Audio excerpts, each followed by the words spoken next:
So this is my short keynote on Renaissance literature and the vernacular language. So all of this relates to chapter 17, sections 1 and 2. And so let's start with what the literature prior to the 14th century was. All of the writing prior to the 14th century was in Latin, because Latin was the language not just of the Catholic Church's liturgy and prayer, but Latin was also the language of any academic work. So any book that was published dealing with, for instance, history or medicine or law or philosophy or astronomy was written in Latin. All music was in Latin. And hence, literature equaled Latin prior to the 14th century. In Western Europe, that is. I do want to point out that, of course, I hope that everyone's aware that we are dealing now with Western Europe specifically. Okay? Let's go on to our next slide. Beginning with Dante Alighieri in the city of Florence, vernacular literature begins to surpass Latin in terms of printing and publication.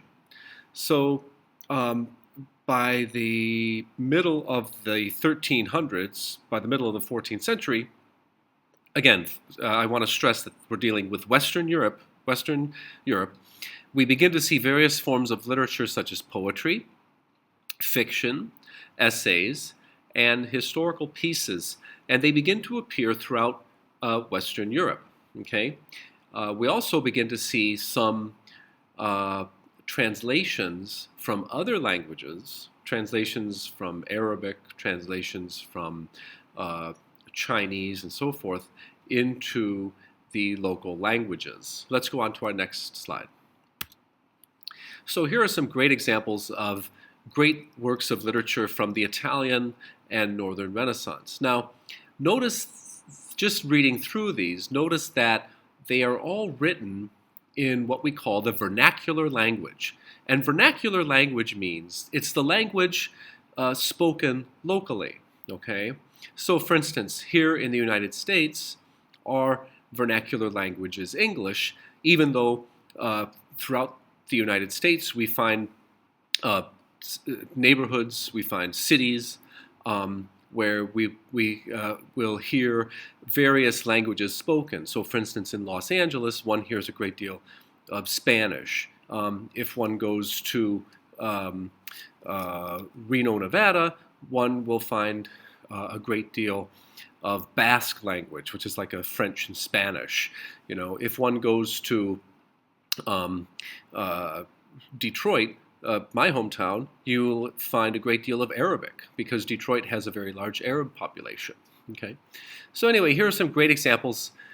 Some of them you'll probably recognize, I hope, of literature from the Italian and Northern Renaissance. So I mentioned Dante Alighieri and his publication called The Divine Comedy. Now, The Divine Comedy, it's called a comedy because it's not comedy in the sense of like we think of something being funny in kind of a silly way, you know, but rather a comedy is just meaning that it's not a tragedy. It's a comedy in the sense that it's amusing. Okay, it may not be drop dead funny, but Dante wrote the Divine Comedy in Italian. Okay, in Florentine actually. And that was his vernacular language.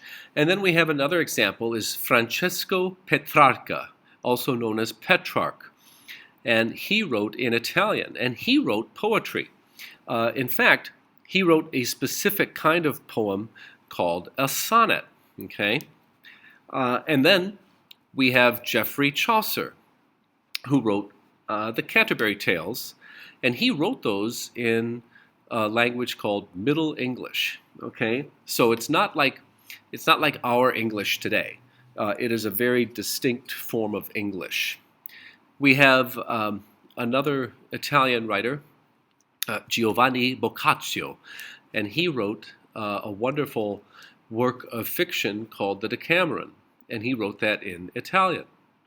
And then, of course, we have Niccolo Machiavelli, who wrote The Prince, also in Italian, or I should say Florentine, the Italian language of Florence, right? And then we have, of course, William Shakespeare.